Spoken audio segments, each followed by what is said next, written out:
Alright, so earlier I checked out SCP Serpent's Hand, and now we're going to be checking out another, I wouldn't say group, but just like another group of interest, just like another small group. So this one is called Secret Group That Runs the World, which is the SCP-05 Council. So welcome back, guys, to another SCP Foundation video.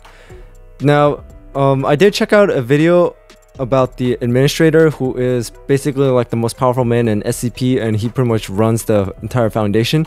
But I did see a few times, especially in I think it was the 096 video that I saw, about like a council of 5 members who are pretty much in control. And I remember how they were on like a computer monitor, and they came out as like I think it was like 01, 02, 03, something like that. So there are 5 members on the council, and they're the one that like pretty much runs the SCP Foundation. So without anything else, let's jump into the video and check out the SCP-05 Council. The SCP Foundation is the most powerful organization on planet Earth. Thanks to their cooperation with all world governments, as well as private organizations, front businesses, and wealthy benefactors, they have truly unlimited funds. Their ranks include the best and brightest humanity has to offer, and even some minds outside the human race. They have access to advanced and anomalous technology, from powerful weapons to memory-wiping amnestics, to state-of-the-art equipment that even Elon Musk could only dream of. And this is a good thing too, since we rely on them to contain thousands of anomalies and stay vigilant for thousands or even millions more. Everything from immortal lizards to supernatural sarkic flesh viruses to bona fide reality-warping demigods like the deer, the Scarlet King and the deer, and the legendary Scarlet King. And who sits at the tip of this mighty pyramid, delegating to everyone below and keeping the wheels turning on this impossibly large behemoth of a group? Of course, it's the 05 Council. A group of 13 humans with so much money and institutional power. Oh, it's 13 people, not 5. Never mind. This figure can come to being a god. Also commonly known as 05 Command, the Overseers, and the Overwatch. People below level 2 clearance at the Foundation have no idea who they are, or if they even actually exist. Those at level 3 and 4 know just enough to be terrified of them, and little else. Between them, they know every single secret kept by a Foundation known for utmost confidentiality. They are the hungry spider at the center of this web of monsters, magic, backstabbing, and espionage, noticing even the tiniest of vibrations on their silk strings. Nothing about the 05 Council is simple or straightforward. Of the information out there and available about them, there's really no way to know just how much of it is intentional misinformation put out there to protect their secrets. It's said that they use complex layers of pseudonyms and body doubles. Some say that each number in the council actually represents several different people using the title. Some say there are far fewer members than 13, and these are just a series of smokescreens to avoid detection. Some even say to avoid total capture or assassination, at least one member remains in a space station orbiting the Earth at all times. Today we're going to tell you what we know. Perhaps it's true, perhaps it isn't. But as with all things regarding the 05 Council, it's certain to be fascinating either way. We're going to look at the Council's role in the Foundation, the kind of staff and the mobile task force that works around them, and some of the scattered and often contradictory theories about the identities of each of the 13 members of this exclusive Foundation cabal. We hope you have your level 5 clearance too, or we both might not make it to the end of the video. This is the SCP Foundation's 05 Council. Like a lot of secret organizations, the Foundation goes to great lengths to make sure their forbidden knowledge remains secret. That's why low-level junior researchers, guards, and janitorial staff aren't privy to where all the bodies are buried, both literally and metaphorically speaking. The Foundation has 5 levels of security clearance, and the 05 Council and their select staff are the only ones who are at security level 5, also known as Thaumiel clearance. 05 Council members are also considered Class A Foundation staff, meaning they are of critical value to the operations of the Foundation. As such, they're not permitted to interact with any anomalies for fear of corruption, alteration, or death. Though, of course, seeing as they're the most powerful people on Earth, they don't always follow their own rules on this one. In the event of an emergency, their Oh, evacuation and transportation to a designated safe zone becomes a top priority to all Foundation underlings. They rarely, if ever, interact with the majority of the Foundation, instead favoring to use a vast network of messengers and go-betweens for security purposes. Much like the US Supreme Court, being a member of the O5 Council is supposed to be a lifetime appointment, and the death and/or replacement of a member of the O5 Council is considered a truly extraordinary event. On occasion, there have been rumors of the O5 members performing power moves and killing their own colleagues to consolidate control. This type of event is thought to have been the ultimate fate of Dr. Jack Bright's father, who supposedly ascended to the position of O5 in hopes of freeing his anomalous daughter from containment. Rumor has it that he was assassinated by his fellow council members and replaced for his trouble. While the O5 Council aren't meant to interact with any anomalies, talk about corruption. This isn't always the case in practice. It's possible that members of the O5 Council make regular use of their access to SCP-006, a small well whose water has the ability to cure disease and imbue vitality, health, and longevity in anyone who drinks it. It's believed by some that as a precaution that is a against really such cool potential item. attacks from powerful reality warpers and CK-class reality restructuring events, each member of O5 carries a small charm made from the flesh of a deceased but immensely strong reality warper. This supposedly creates a pocket of dimensional stability around them wherever they go. While it's believed that all members of O5 Council are fundamentally human, it's possible or even likely that many of them have experienced anomalous alterations during their ascent to ultimate power. They're also said to surround themselves with a number of powerful anomalous individuals for protection, which leads us nicely to our next point. Who works directly with the notoriously private and inaccessible O5 Council? Let's take a look. First, the O5 Council's muscle, Mobile Task Force Alpha-01. The Red Right Hand. Nicknamed the Red Right Hand. These are the best of the best, handpicked for both skill and absolute loyalty to the Council. They work with an extra layer of secrecy and accept their orders directly from O5. If the O5 Council decides it doesn't care for you, then the red laser dot that appears on your head an hour later is attached to the rifle of a Red Right Hand operative. This is a group with a checkered past though. Many of their members are believed to have splintered from the group to form the Chaos Insurgency, a group in direct opposition to the Foundation. Though if you ever bring this up within earshot of a member of the O5 Council, your likelihood of going mysteriously missing shortly after is extremely high. But it takes more than just guns to keep the Foundation's mission moving forward. The figure who represents the interests of the O5 Council on the world stage is known simply as the Administrator. This mysterious, eccentric, and likely anomalous figure is the powerful mouthpiece of the Council, and it's a role that's been held by a number of people since the Foundation was first founded.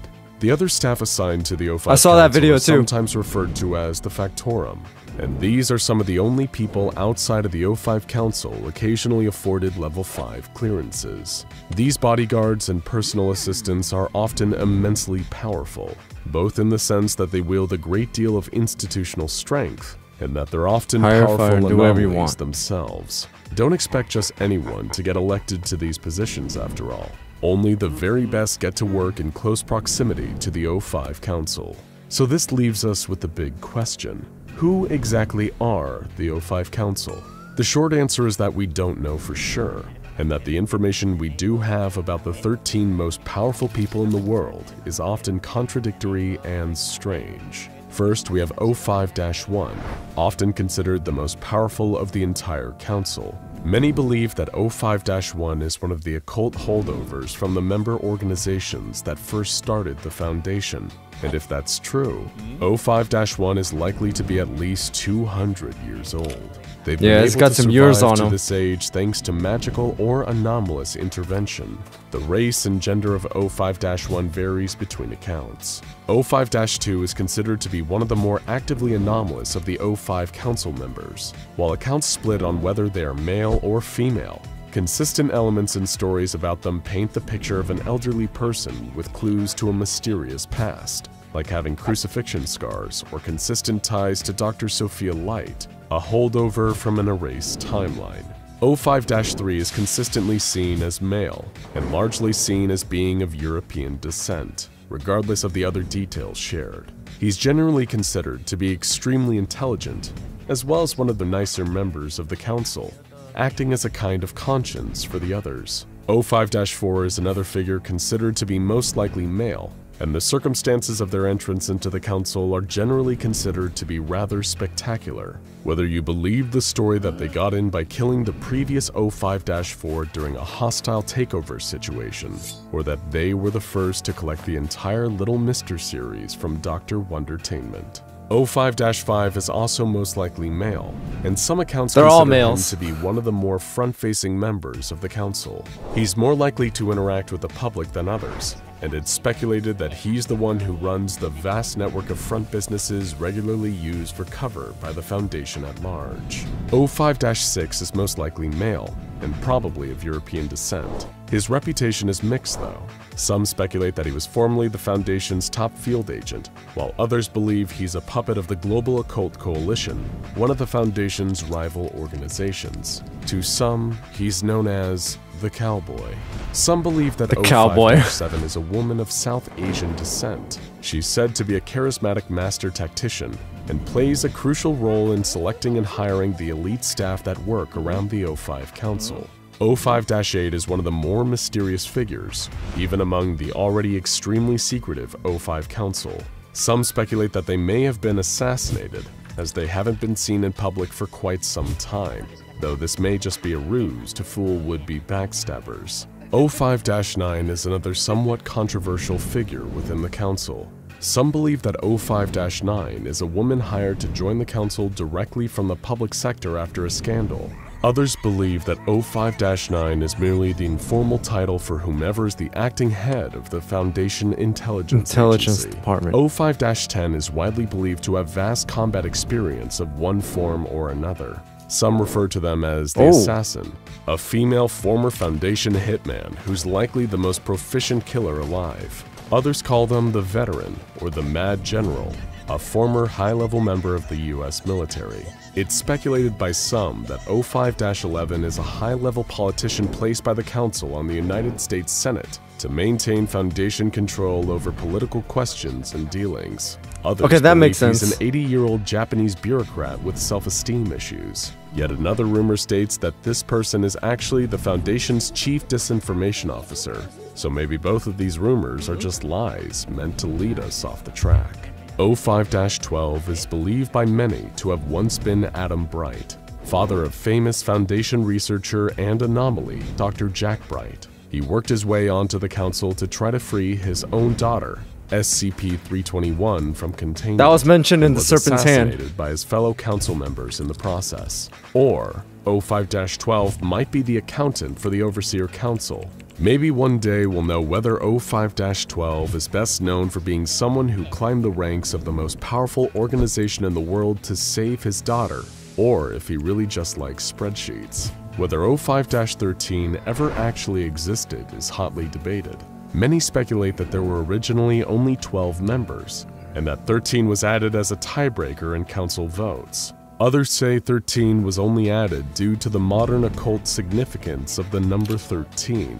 Some believe there is no 13, and it's merely another attempt to keep everyone on their toes. Or there's a rumor that all of the members of the council are O5-13, taking turns to act as the tie-breaking 13th vote. Whatever the case is, they're making that confusing. Particular members of the group, the O5 Council is one of the smallest and yet most important groups of people in the SCP Foundation universe. They're the ones behind everything, hearing every whisper and pulling every string.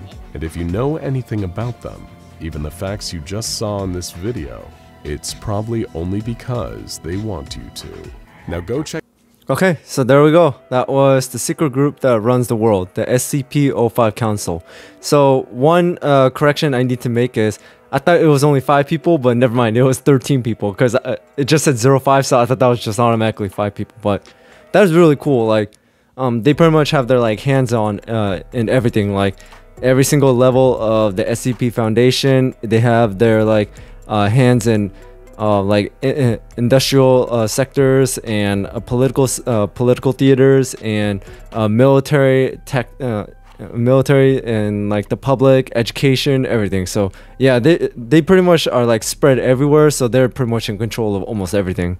So that was really cool to learn. And now the next video, I'll give you guys kind of like a little hint of not hint. I'll let you guys know what the next video I'm going to be watching. I don't know why I said hint. So the next video I'm actually going to be seeing, not in this video, it's going to be another video, is the SCP Ethics Committee. And you guys have been recommending this video to me a lot because you said that there's a lot of corruption in the SCP Foundation, and now I see, because these guys have so much power, so there's got to be at least one person who's going to abuse that power, and that's going to lead to a whole lot of corruption. And now, I think one of you guys said that the ethics committee is kind of like the group within the SCP that like does that considers what is acceptable and right. But who knows? I'll just check out that video and see what it's got to like show us. But anyways, thank you guys for watching. I hope you enjoyed my reaction to the SCP-05 Council video because I really enjoyed it. Hit that notification bell so you know when I drop more videos. And also thank you so much for your support. I really do appreciate it. Hope you guys are having an amazing day or night wherever you guys are, and I'll see you guys next time.